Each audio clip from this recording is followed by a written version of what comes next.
This correction process, very kind of normal. It's been very well contained. Volatility hasn't had a huge tick up here. We are getting oversold on multiple conditions. So again, it's not going to take a lot here to create a short-term rally in the market. So again, because markets are oversold, there's any type of good news. If the inflation reports this week come in line or better than expectations, we can see this market rally very strongly. This is what you need to know before the bell. Markets are pointing lower this morning.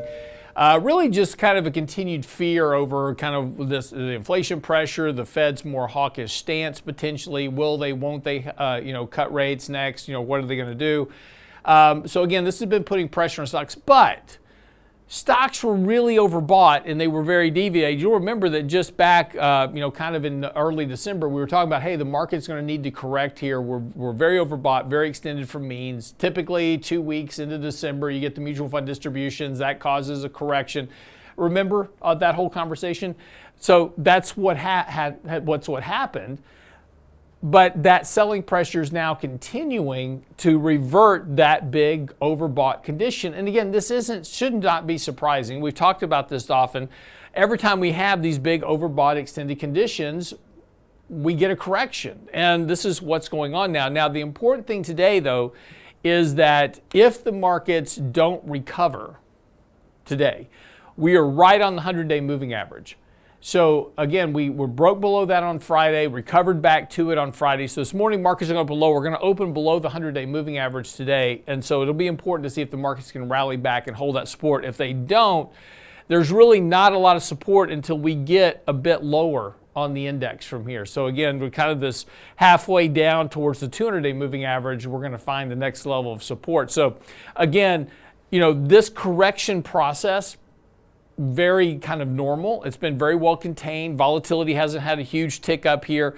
We are getting oversold on multiple conditions. So again, it's not going to take a lot here to create a short-term rally in the market. So again, because markets are oversold, there's any type of good news. If the inflation reports this week come in line or better than expectations, we can see this market rally very strongly. Any type of news that comes out over the next week that potentially is Fed friendly, you're going to see a pretty strong rally in the markets just simply because we're getting pretty oversold. Again, we've seen these conditions before, and this is not unusual for the markets. We had this kind of same correction back in March of last year, March, April, got down to the 100-day, rallied above that. Then we had the blowout with the yen carry trade blow up in July, August, got below the 100-day, rallied back. So again, that's this continuing kind of process. Markets were very overbought. We're now getting oversold. So again, just, while there's a lot of bearish headlines, there's a lot of people coming out. It's like, now I'm starting to get a lot of emails from people like, is this the big correction? Is the big kahuna coming? No, this is just kind of the part of that process. Very orderly, very contained within the markets. Could the markets have a bigger correction from here? Absolutely.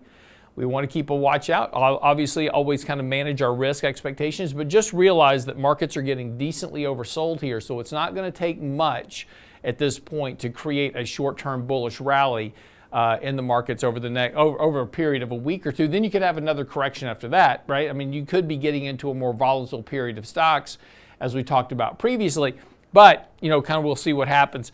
Again, just as we've kind of spoken about, the beginning of this January is not unlike the beginning of January of 2024. We started out weak, and then the market was able to get a rally in February and March. Starting out weak here again, a little bit more weak than we did last year. But again, the first 5 days of January didn't work last year. The month of January was but we still had a very strong year. So again, a lot of these kind of axioms that you're starting to see a lot kind of repeated in the media, they don't have 100% accuracy. So again, just manage your risk accordingly here, and we'll just kind of navigate this week. This week's got two big important reports, and so we'll keep a watch on those. We'll see how the market reacts to it, and then we'll just kind of navigate things from there. But that's what you need to know before the bell this morning.